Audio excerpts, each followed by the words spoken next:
수년 전에 제가 중국에 있는 이 황산에 이제 갔는데 그 가이드가 이 황산에 올라갈 때 길이 두 가지가 있는데 이 둘 중에 하나를 선택하라고 말을 하더라고요.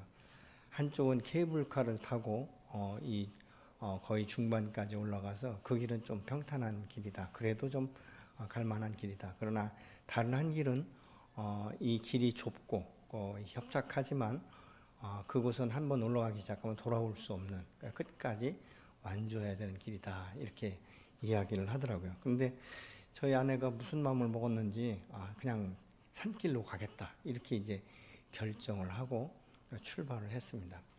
근데 그 황산이라는 것이 무슨 다리를 이렇게 이 계단을 지금 우리나라처럼 돌계단을 이렇게 만드는 것이 아니고 이 자연석 이 바위를 쪼아서 1m도 채 안 되는 그 넓이로 계단을 만들어 놨어요. 그러니까 또 숙소가 이 정상에 있었기 때문에 돌아올 수도 없는 거예요.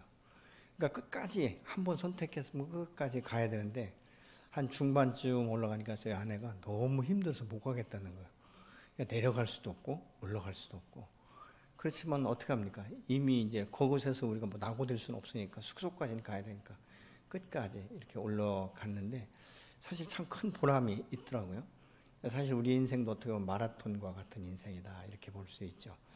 이 마라톤이라는 것이 완주하기가 참 쉽지 않습니다. 중간에 너무 피곤하고 너무 힘들면 포기하고 싶은 이런 이 유혹이 올 수 있다는 것이죠. 그럼에도 불구하고 선수들이 꼬리 지점까지 완주한다는 것은 무엇입니까? 그것이 자기들의 삶의 목표가 되기 때문에 그런 것 아니겠습니까?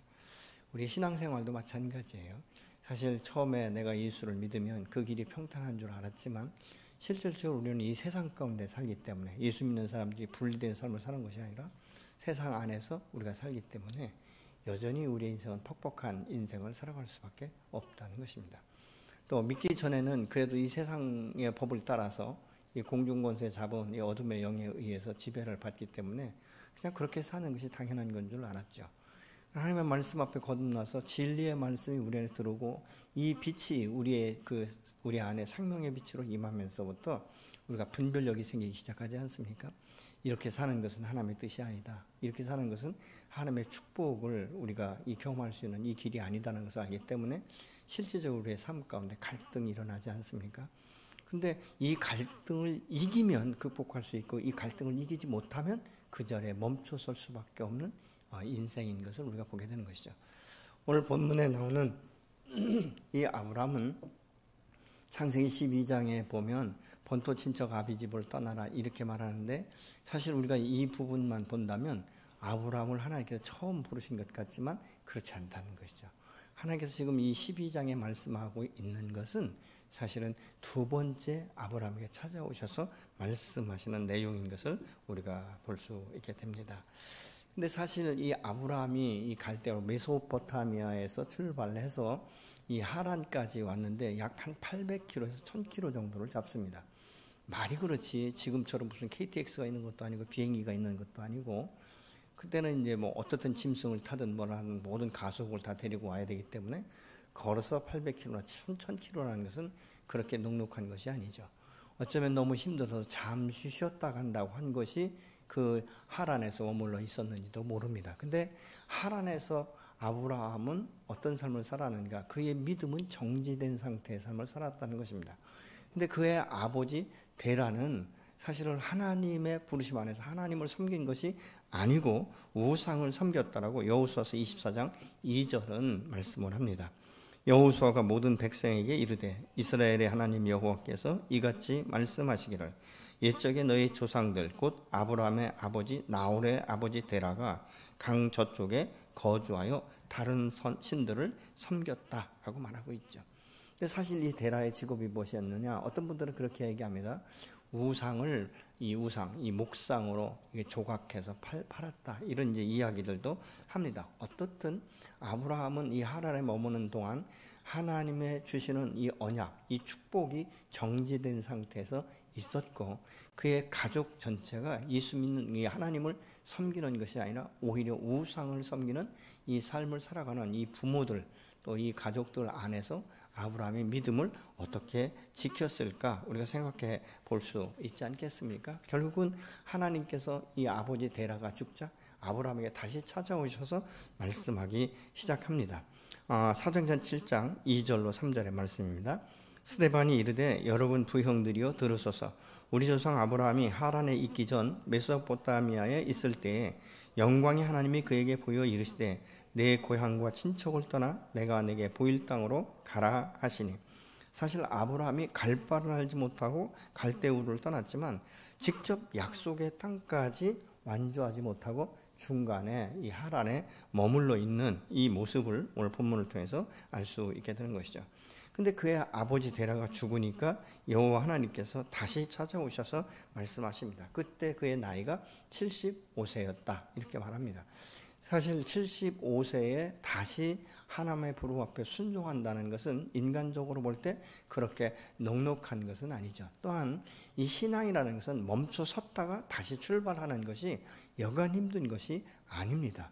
좀 힘들고 지치더라도 그냥 계속적으로 넘어지지 않고 하나님의 말씀에 의지해서 일어나 걸어가면 어느 순간에 목적지에 도달할 수 있는데, 일단 멈춰 서서 다시 시작한다는 것은 모든 것을 새롭게 출발해야 되기 때문에 정말 이 멈춰 섰던 사람이 다시 믿음 안에 들어온다는 것은 온전한 신뢰하는 믿음과 이 열정이 없이는 도저히 그 길을 다시 갈 수 없는 이런 지경에 이르게 되는 것들을 우리가 볼 수 있게 됩니다.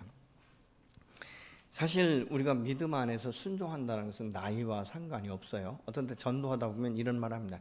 이 나이에 뭐 종교 바꿔서 뭐 좋은 게 뭐가 있겠느냐. 난 여기까지 왔으니까 어떻든 끝까지 갈 것이다. 이렇게 말씀하시는 분들이 더러 있는 것들을 우리가 보고 있지 않습니까? 근데 아브라함을 다시 부르셨을 때 아브라함이 여기서 결단해야 될 것은 딱 한 가지입니다.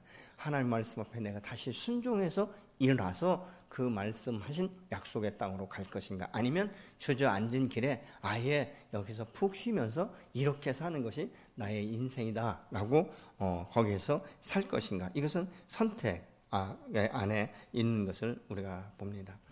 다시 시작할 때는 이 현실을 보거나 이 육체의 나이를 자꾸 따지기 시작하면 이성으로 이 문제가 멈춰설 수밖에 없는 것이죠. 이성에서 나오는 이것들은 하나님의 말씀 앞에 역행하는 것들이 대부분 많습니다. 하나님을 믿는다, 이것은 단순하게 순종하는 것이지 이해하고 믿는 것. 그러면 우리가 하나님을 다 이해하고 믿는다면 사실 그것은 신이 아니지 않습니까? 어떻게 피조물이 창조주 하나님의 그 역사와 능력과 하나님의 계획을 어떻게 다 이해할 수가 있겠습니까? 사실 이 믿음이라는 것은 이해할 영역이 아니고 순종을 통해서 믿음이 표현될 때 그것을 이성이 확인시켜주는 것이다. 우리가 그렇게 볼 수 있죠. 이 삶에 있어서 이 이성도 사실은 필요하지만 하나님을 만나고 복을 받게 되는 것은 믿음의 행동이고 순종이지 이성을 통해서 합리화시키는 것은 아니죠. 그럼 우리의 믿음이 어디서부터 생기는가? 로마서 10장 17절에 보면 믿음은 하나님의 말씀 안에서 그 말씀을 들음으로 말미암아 생기게 되는데 그 말씀은 오직 예수 그리스도로 통한 말씀이다. 이렇게 말하고 있지 않습니까? 창세기 12장 2절로 3절에 보니까 무자한 이 아브라함에게 하나님께서 너로 인해서 큰 민족을 이루고 내게 복을 주어 내 이름을 창대케 하리니 너는 복이 될 것이다. 이렇게 말씀을 하고 있습니다. 뿐만 아니라 너를 축복하는 자에게는 내가 축복할 것이고 너를 저주하는 자에게는 내가 저주할 것이다. 이렇게 말씀을 합니다. 사실 이런 말씀이 있을 때 여러분 같으면 어떻게 행동하실 것 같습니까? 아브라함은 75세임에도 불구하고 말씀에 다시 순종하기로 결단하면서 하란을 떠납니다. 사실 하란을 떠날 때는 이 모세가 약속의 땅에 12명의 정탐꾼을 보낸 것처럼 정탐꾼을 미리 보낸 것이 아니기 때문에 어떻게 가야 될지도 모릅니다. 그렇지만 내가 하란에서 머물 때 내 안에서 믿음의 선한 역사가 도저히 일어나지 않았고 하나님께서 언약한 말씀이 내 안에서 역사되지 않았다는 것을 경험한 아브라함은 갈 바를 알진 못하지만 내가 믿는 하나님, 신실한 하나님, 나를 부르신 하나님께서는 목적지까지 분명히 인도할 것이라는 이 믿음을 가졌던 것 같습니다. 히브리서 11장 8절을 보시면 믿음으로 아브라함은 부르심을 받았을 때 순종하여 장래 유업으로 받을 땅에 나갈새 갈 바를 알지 못하고 나갔으며, 그래서 믿음은 순종이라는 것입니다. 내가 어디로 가고 있는지 모른다고 해도 내 걸음을 인도하시는 그 하나님은 살아계시며 전능하시며 엘사다이의 이 하나님이라는 것을 내가 믿는다면 한 걸음씩 한 걸음씩 나가는 것이기 때문에 믿음이 없이는 순종이 이루어질 수 없는 것이고, 순종이 없이는 하나님의 언약의 축복을 우리가 경험할 수 없게 되는 줄로 믿습니다. 우리의 믿음의 척도는 그러면 언제 볼 수 있는가? 위기 때 볼 수 있다는 것이죠. 믿음으로 인해서 불이익이 올 것 같은 순간이나 아니면 이 역경에 우리가 부딪힐 때 우리의 믿음이 그 안에서 드러나기 시작한다는 것입니다. 믿음을 가진 사람들은 이 보이지 않는 하나님, 하나님의 음성이 이럴 땐 잘 들리지도 않는 것 같고, 또 죽을 것 같은 위기 앞에서도 주님을 신뢰함으로 인해서 소망 가운데 인내하는 이 힘을 발휘하는 것이 바로 믿음의 역사고 믿음의 사람의 모습인 것을 봅니다. 그러나 명목상 그리스도인들은 조금만 힘들거나 역경이 오면 포기하고 이 좌절하고 현재의 삶을 유지하기 위해서 자신을 움츠러들면서 적당히 타협하는 이 삶을 살아가는 것을 봅니다. 사실 믿음이라는 것은 단체적으로 주어지는 것이 아니라 개체적으로 주어지는 것입니다. 예를 들어서 배부른 사람 옆에 있다고 해서 내가 배부른 건 아니라는 것이죠. 믿음이 아무리 좋은 사람 옆에 있다 할지라도 내 믿음이 그 사람 믿음으로 버금가게 성숙할 수 있다는 것이 아닌 것이죠. 그의 믿음 좋은 것은 그의 그 삶을 통해서 하나님의 말씀 앞에 그가 순종을 통해서 또 기도를 통해서 성령의 충만함으로 믿음이 성장하고 성숙되고 충만한 것이지, 내가 가만히 그 곁에 붙어 있다고 되는 것은 아니라는 것입니다. 어떤 때 전도하다 보면 또 아니면 교회 다니면서도 이런 이야기 합니다. 집사님 공부 좀 하시죠. 그러면 아이고 목사님, 내가 우리 마누라가 얼마나 열심히이고 특심인지 목사님 다 아시잖아요. 저는 이렇게 살아도 그냥 안 되면 마누라 치마끈 붙들고라도 천국에 가게 될 것입니다. 이렇게 얘기하는데 여러분 아니지 않습니까? 내 아내가, 내 남편이 아무리 믿음이 좋아서 천국에 간다 할지라도 내가 그의 곁에 서 있다고 해서 천국에 입성할 수 있는 것은 아니라는 것입니다. 우리의 믿음은 저절로 성장하지 않습니다. 아이를 여러분 출산해 놓으면 저절로 성장하는 아이 보셨습니까? 어머니가 젖을 먹이고 아이가 젖을 먹고 그리고 때에 따라서 성장하고 또 성숙된 이런 성장하면서 음식이 달라지는 이런 그 모습들을 우리가 자녀를 양육하면서 경험하지 않습니까? 저절로 되는 것은 없는 것이죠. 여러분, 큰 민족을 이룬다 이렇게 말씀하기는 사실 무자했지 않습니까? 근데 이 큰 민족을 이룬다 이 말의 뜻은 숫자적으로 많다 이것이 아니에요. 숫자도 많지만 그들 안에 있는 이 지혜와 이 탁월함, 이 뛰어난 민족이 될 것에 대해서 지금 말씀하고 있는 이 뜻이 포함되어 있습니다. 또 내 이름을 창대케 하리라 이렇게 말씀하고 있는데, 창대하다 이 말은 히브리어로 가달인데 성장되다, 크게 된다 이런 의미인데 때로는 위대하다는 뜻으로 사용되기도 합니다. 하나님께서 아브라함을 창대케 하신다는 것은 아브라함의 삶을 통해서 그의 인생이 얼마나 위대한 인생으로 살아가는가를 이 삶의 현장 가운데 드러내서 모든 사람이 그를 바라보면서 위대하신 하나님 앞에 쓰임받는 아브라함이 얼마나 위대하고 그 창대케 되는지를 보게 하신다라고 지금 말씀하고 있죠. 또한 3절에서 축복하는 자를 축복하고 저주하는 자를 저주한다 이 말은 하나님께서 아브라함의 인생을 전적으로 책임지시고 함께 동행하신다라고 지금 말씀하고 있습니다. 내가 예수 그리스도를 알고 믿음으로 말미암아 그리스도 안에서 주님과 한 몸을 이룰 때 내 안에 성령이 임하시고 성령이 날마다 말씀하시고 성령의 충만함으로 내가 순종을 통해서 하나님의 영광과 역사를 이루는 것처럼 하나님께서 나의 인생을 책임진다는 것입니다. 그렇기 때문에 우리가 하나님과 함께 동행할 수 있는 것은 저절로 된 것이 아니라 말씀을 보고 예배자의 삶을 살아가면서 그리고 하나님께서 말씀하실 때 순종을 통해서 이런 역사를 나타나게 되는 것이죠. 아브라함에게 이 나타나서 이르시되 7절에 이 땅을 내 자손에게 주리라. 이 땅을 내 자손에게 주리라. 근데 아브라함이 75세였지만 자식이 없었어요. 무자한 상태 아니겠습니까? 사도행전 7장 4절로 5절입니다. 아브라함이 갈대우르의 사람의 땅을 떠나 하란에 거하다가 그의 아버지가 죽음에 하나님이 그를 거기서 너희의 지금 사는 이 땅으로 옮기셨느니라. 그러나 여기서 발붙일 만한 땅도 유업으로 주지 아니하시고 다만 이 땅을 아직 자식도 없는 그와 그의 후손에게 소유로 주신다라고 약속하셨으며 이렇게 말씀하고 있어요. 아니 무자한데 네 자손들에게 이 땅을 주신다고 말씀하셨으면 그래도 내가 들어가서 거할 수 있는 어떤 빈 땅, 젖과 꿀이 흐르는 땅 이런 것이 예비된 땅이 있어야 되는데 가보니까 아닌 거예요. 그 땅도 여전히 하란이나 다름없이 우상을 섬기는 자들로 가득 차 있다 그 말입니다. 이 말은 우리가 예수를 믿으면 사실 이 세상과 분리된 삶을 살 수 있는 것이 아니라 여전히 나는 세상 가운데 살아야 되지 않습니까? 이 험악한 이 인생의 이 나그네 길, 이 세상 속에서 내가 어떻게 믿음의 반석 위에 세워지며 믿음을 지켜나갈 수 있을까? 이것을 우리가 생각해 봐야 되는데 아브라함은 하란에서의 삶과 이 약속의 땅 가나안에서의 삶에 다른 점이 있다면 아브라함은 하란에서 하나님 앞에 예배의 제단을 쌓지 않았습니다. 그러나 이 약속의 땅에 들어와서 첫 번째로 한 것이 그의 제단을 쌓는 것을 우리가 성경을 통해서 알 수 있게 됩니다. 어떻게 보면 이 아브라함은 이 자녀들과 함께 또 이 가족들이 있었고 식솔들이 있었기 때문에 장막을 먼저 치고 그 다음에 모든 것이 정리되면 하나님 앞에 예배를 드릴 수 있는 것이 인간적으로 우선순위입니다. 그러나 아브라함은 그럼에도 불구하고 장막을 먼저 친 것이 아니라 하나님 앞에 먼저 예배자의 삶으로 서는 것을 우리가 보지 않습니까? 그곳에 갔을 때 첫 번째로 한 것이 하나님의 약속의 말씀 앞에 그가 하나님 앞에 제단을 쌓았다, 하나님 앞에 예배자로 섰다라고 지금 말씀하고 있지 않습니까? 아브라함이 이방의 땅, 이 하란에 머물면서 하나님과 관계에 대한 이 말이 없습니다. 다만 그곳에 도착한 아버지가 우상을 섬겼고 그가 죽음에 다시 출발했다라고만 말씀하고 있습니다.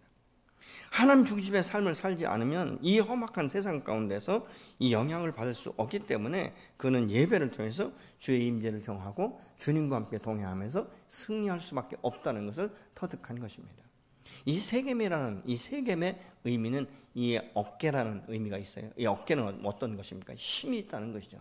이 세상이 얼마나 이 어둠의 영이 강한지 이것을 이길 수 있는 것은 하나님 앞에 믿음을 통해서 예배를 통해서 주의 임재를 경험하고 성령의 능력을 통해서 이겨나갈 수밖에 없다는 것을 아브라함은 철저하게 깨달았던 것입니다.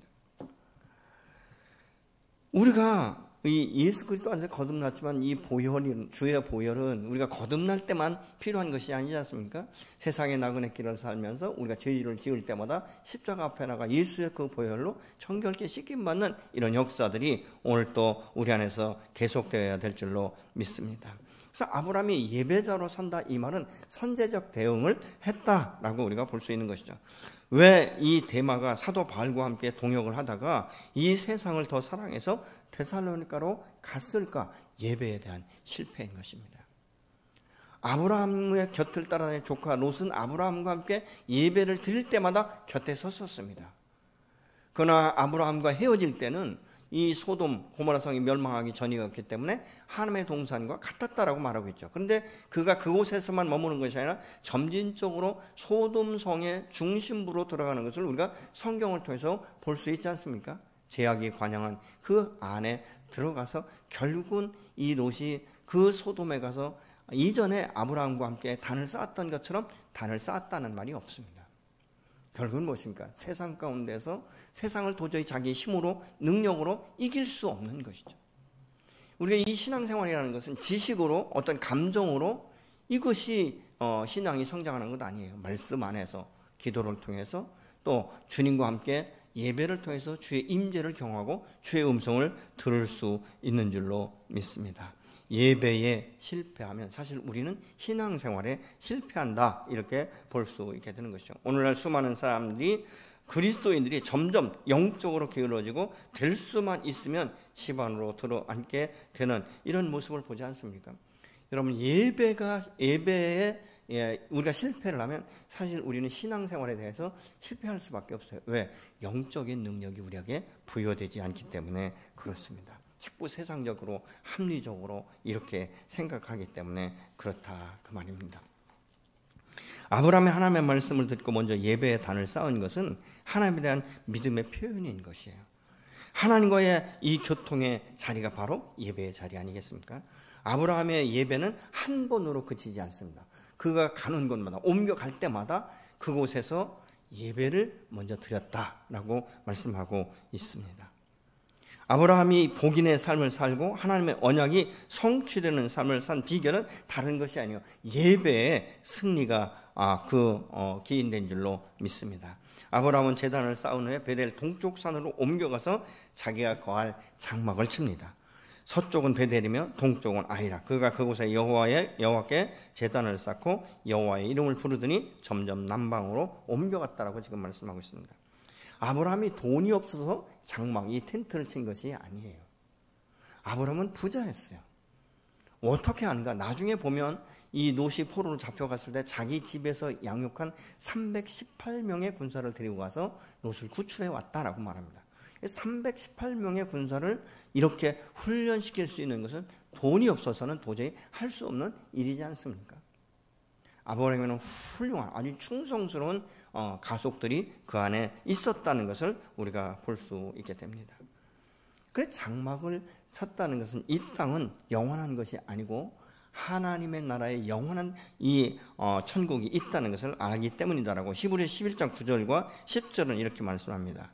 믿음으로 그가 이방의 땅에 있는 것 같이 약속의 땅에 거류하여 동일한 약속을 유업으로 함께 받은 이삭 및 야곱과 더불어 장막에 거하였으니 이는 그가 하나님이 계획하시고 저실터가 있는 성을 바랐습니다. 하나님이 예비하신 이 천국이 있다는 것을 바라보았기 때문에 그는 이 세상은 나그네 길이며 그래서 이 텐트, 이 장막을 쳤다라고 지금 말씀하고 있죠. 아브라함이 예배 중심의 삶을 먼저 선택한 것은 주의 임재가 없이는 세상의 어떤 역경과 풍파와 유혹을 이길 수 없다는 것을 알았기 때문에 그렇습니다.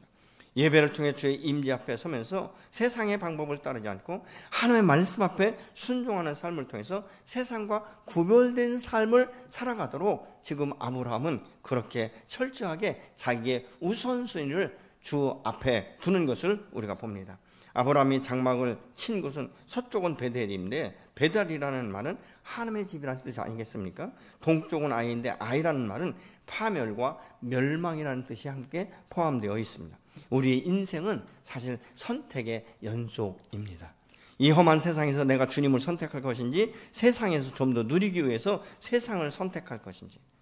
야곱은 하나님을 경험하고 그의 이름이 이스라엘로 바뀌었음에도 불구하고 이 세겜에 머물게 되자 딸이 수치를 당하지 않습니까?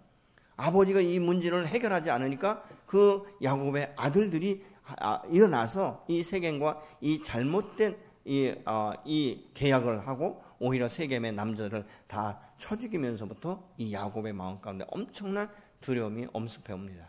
그때 여호와께서 말씀하신 것이 무엇입니까? 야곱아, 너 내가 말했던 베델로 올라가라. 하나님의 집으로 올라가라. 그래서 야곱이 다시 베델에 가서 그곳에 이 제단을 쌓는 이런 모습을 우리가 성경을 통해서 알 수 있게 되는 것이죠. 아브라함은 한 곳에 안주하지 않았습니다. 여기저기 옮겨 다니면서도 계속 예배자의 삶을 살았던 것을 우리가 성경을 통해서 알 수가 있죠. 우리가 신앙생활을 하면서 내 육체와 하나님을 다 만족시킬 수가 없습니다. 육체의 소욕은 성령의 소욕을 거스린다라고 말하고 있죠. 분명히 주님 말씀합니다. 한 사람이 두 주인을 공평하게 섬길 수 없다라고 말하고 있지 않습니까? 우리가 마음으로는 성령의 이 법을 따르기를 원합니다. 근데 육체의 소욕은 어떻습니까? 우리의 감정과 우리의 이 촉감, 이런 것, 이 오감을 통해서 이 신경계를 통해서도 이 세상이 얼마나 일적인 쾌락을 누릴 수 있는 것인지 이런 것들을 우리에게 계속적으로 요구하고 우리가 유혹을 하기 때문에 우리가 정신 차리지 않으면 바로 그 유혹에 넘어질 수밖에 없는 것이죠. 근데 성령을 따라간다는 것은 사실 보이지 않는 하나님, 그 말씀 가운데 내가 기도해서 응답을 받았다라고 생각하고 있지만 곧바로 이루어지지 않을 때 오는 이 갈등, 이런 것들을 우리가 어떻게 해소할 수 있는가? 그것은 지속적인 예배자, 지속적인 기도자가 아니고는 누구도 감당할 수 없는 줄로 믿습니다. 여러분 지금 무엇을 먼저 선택하고 있습니까? 사실은 이 선택은 두 가지 다를 할 수 없어요. 하나만 선택하고 그곳에 충성할 수밖에 없다 그 말입니다. 우리가 신앙생활을 하면서 이 활력도, 기쁨도, 평안도, 성취감도, 만족도 얻지 못하는 것을 우리가 다시 한번 생각해 볼 필요가 있습니다. 우리가 우리말 가운데 참 잘못된 말들이 너무 많아요. 대충, 적당히. 여러분, 믿지 않는 사람들이 우리의 신앙생활할 때 뭐라고 말할까? 적당히 믿어라. 너무 빠지지 말아라. 너무 미치지 말아라. 이런 이야기들을 너무 많이 해요. 근데 적당이라는 기준이 어디에 있습니까? 적당히. 여러분, 아브라함은 하란에 있을 때 어쩌면 하나님에 대한 마음은 있었지만 예배드리지 못했습니다. 우리는 오늘 내가 지금 신앙을 출발해서 지금 내가 어디에 서 있는지, 내가 지금 머물러 있는 것이 혹시 하란은 아닌지, 어떤 경우에는 약속의 땅 가나안에 들어왔지만 믿음의 삶을 살지 못하기 때문에 여전히 세상 속에 빠져 살 수도 있는 것이죠. 그러니까 우리가 명목상 그리스도인으로 전락을 하고 세상 사람들로부터 손가락질 받는 것이 얼마나 많은지 모릅니다. 아브라함이 제단을 쌓다, 이 말은 여기에 두 가지를 포함할 수 있습니다. 시간을 들였고 물질을 드리는 것이죠. 왜냐하면 제단을 쌓았으면 그곳에 제물을 드려야 되기 때문에 그런 것입니다. 그러면 오늘날 이 신약시대는 어떻게 우리가 하나님 앞에 예배를 드릴 수 있는가? 로마서 12장 1절을 보면, 그러므로 형제들아, 내가 하나님의 모든 자비하심으로 너희를 권하노니 너희의 몸을 하나님이 기뻐하시는 거룩한 산 제물로 드리라. 이는 너희의 드릴 영적 예배다 라고 말씀합니다. 우리의 몸을 드리는 것이 구체적으로 무엇인가? 시간과 물질을 함께 드리는 것이죠. 자신을 드리지 못하면서 우리가 어떻게 하나님을 사랑한다라고 말할 수 있겠는가? 우리가 고린도전서 13장은 사랑장이라고 말합니다. 사랑은 오래 참고 인내하고 긍휼히 여기고, 무엇이 됐기 때문에 사랑하는 것이 아니라 그럼에도 불구하고 내가 여전히 사랑하는 것이고, 여러분, 하나님은 우리가 무엇이 됐기 때문에 나를 찾아오시거나 내가 무엇을 했기 때문에 나를 사랑하시는 것이 아니라 나의 있는 모습 그대로를 받아주시고, 그리고 용납하시고 품으시고 인내하시고 지금도 우리의 삶이 변화되기를 기다리고 계시는 분이 바로 사신 하나님, 전능하신 하나님이신 줄로 믿습니다. 여러분, 신앙생활하면서 지금 어디에 계십니까? 말씀을 따라오다가 하란에 머물러 있지는 않습니까?